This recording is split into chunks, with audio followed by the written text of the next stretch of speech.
Greetings, everyone of the internet. We're back with another episode here in our long-term totemless survival hardcore world. We've got a lot to do today. We are going to finally move the iron farm. We are going to set up a bit of a sugarcane farm because I am tired of not having enough for any kind of rockets. And we're going to do some terraforming and potentially get a little bit more organized than what we currently are, which is not at all. So we're going to start off with all of those things kind of interlaced together. I'm not really sure how it's going to present itself, but I know we need a path, I know we need a building, and I know damn sure that we need a sugarcane farm. I am so sick of manually doing all of these things that can be easily automated, and we're trying to break the cycle here and actually do things that we need to make our life easier while we have this world. And I think I'm going to continue that going forward just because it really is a gigantic pain in the ass to have to manually do everything in this game when so much of it can just be automated. So, sit on back, get your snacks, and we're going to have ourselves a very good episode here. Ready? Let's go!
I know that was a bit weird, us time-lapsing to try and build a little bit of the action that we got going on here, that being an automated sugarcane farm, of which we definitely need to expand on this, which we actually do later in this video, and that is a fantastic thing, honestly, because we have been struggling immensely to get the amount of not gunpowder anymore. The gunpowder farm seems to be doing quite well.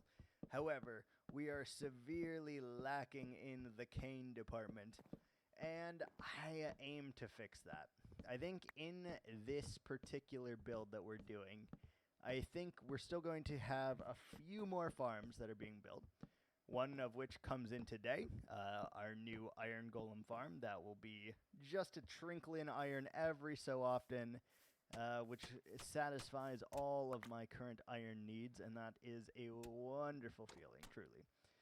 So, what's next, I think, will be a tiny little mud farm, and then we also need to get a beetroot farm, a melon farm, a pumpkin farm, and potatoes and carrots.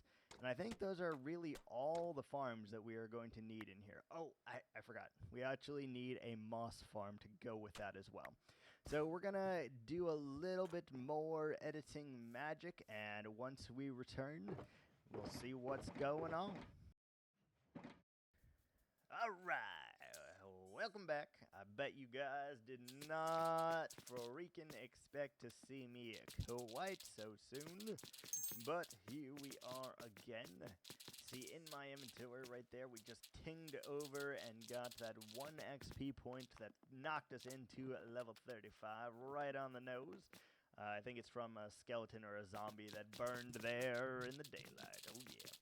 So what we're working on right this second is going and changing the terrain here. We are terraforming all that we can, and that makes a gigantic difference, I feel like, because the more you terraform, the easier things become for you. It is so simple just to connect the dots and, I want to put a building here. Well, let's see. If we elevate the terrain here and change the layers that we are working on, we can make a simpler version of an advanced house. So what I mean by that is you can take the same style building and put it very easily really anywhere you want. However, if you do elevation changes, it becomes more interesting, even if the build itself is the exact same in all those scenarios. And that is a really, really cool thing, because by adding this detail, changing the terrain, and adding trees, adding rocks, adding all those little details of nature, you are able to totally change the landscape. And then, even if you are not a good builder, like I consider myself to be a decent builder, as I've said before, even if you are not a great builder, just knowing how to terraform is half the freaking battle. What it allows you to do is kind of cheat the system into people thinking that you are a good builder. One, because you're willing to exert the effort, and two, because you've elevated the terrain literally and metaphorically to a new height, and that makes all the freaking difference, honestly. So we built this little cave, I think, in the last episode, and now we are surrounding the terrain up on all sides so that it looks like it's kind of sunk into the ground, and that is very, very important. Terrain and buildings need to be cohesive. They need to be cooperative. You need to make sure that they can work together, because if they do not work together, guess what? You've failed as a builder, and it just doesn't work in the same regards.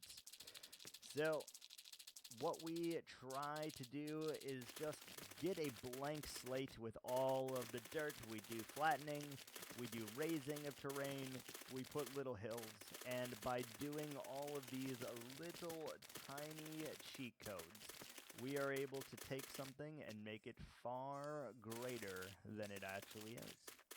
We'll be right back with a music time-lapse, I think.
And super fast build mode, yeah. Okay, so we're here, we're trying our damnedest to move this pesky zombie from this hole where the previous iron golem farm was, all the way to where he will be resolving in the future. And it's quite the far journey, and we get pricked quite a few times. We lose a ton of health, we almost die several times trying to get this zombie there. But luckily for me, I have a little bit of the benefit of the doubt and actually remember to eat every so often so that we do not die. But notice, this is me being extremely not smart, not sophisticated, and just all around bad. You see, we just take hit after hit after hit, and it's a good thing he doesn't have a sword and just has a shovel, because my goodness, we would be in a lot of trouble if it were not for that. So, what we'll do is we'll have to go get some powered rails, and we'll be right back. And just like that, we have got ourselves some powered rails, and this time we should be easily able to outsmart the freaking zombert, because let me tell you, the method that we had going here just did not work in the slightest. And you see, we still take a beating here over and over again, until I realized, oh, you dummy, you didn't put a frickin' rail there. So we sent the zombie on the Midnight Express all the way to our little thing, and this is really where my problems began. Honestly, this is where they began. So you can see that we're still getting hit by him, and that is no bueno. But we can make it up with that. You'll see in just a second. As you can freaking see, we've removed all of our track, and now begins the painful task of what I can only call cynicism at its finest.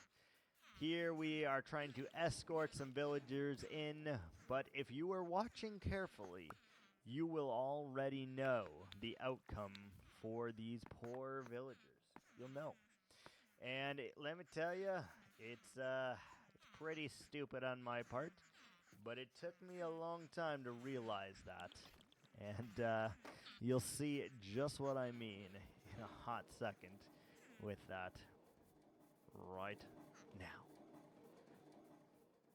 We ran over at the speed of light only to find out 2 of our 3 villagers simply perished due to the careless mistake I made moments before us. And unfortunately, that's sometimes how the cookie crumbles. I go searching to see if perhaps we have a potion to turn them back, potion of weakness, but alas, we don't. And I react to just killing them. And so begins the next quest.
Trying to get this iron golem farm underway and can clearly see and identify that they are actually spawning right this second. We kill them, and lo and behold, I seem to be struggling to get them to spawn again. Now, last time this happened, this meant that they were hiding somewhere else. They spawned below the surface in some kind of cave, and as a result, no more iron golems would spawn, would be produced. And we need to fix that, because I can tell you for certain that they're most likely, probably, I know that didn't make sense, is a iron golem hiding somewhere beneath the surface, and it is not a good time at all, I will say. So I made this here because it is actually where it's supposed to go, but all of a sudden, things are just not spawning. So I don't know what cave we missed or if we missed anything, but surely we had to, because from iron golems spawning to iron golems no longer spawning. That is a little bit peculiar, don't you think? And now we are not getting any iron. So we'll definitely have to investigate that to see exactly what has gone wrong, where they are, where that one golem is peskily sitting, and why they no longer will create any golems. And it could be a lot of different reasons, but hopefully we can get to the bottom of it. Either the villagers, there's a golem somewhere, or there is another village too close to what we have going on here. And that is going to do it for today. Thanks so much for watching, guys. And until next time, ciao.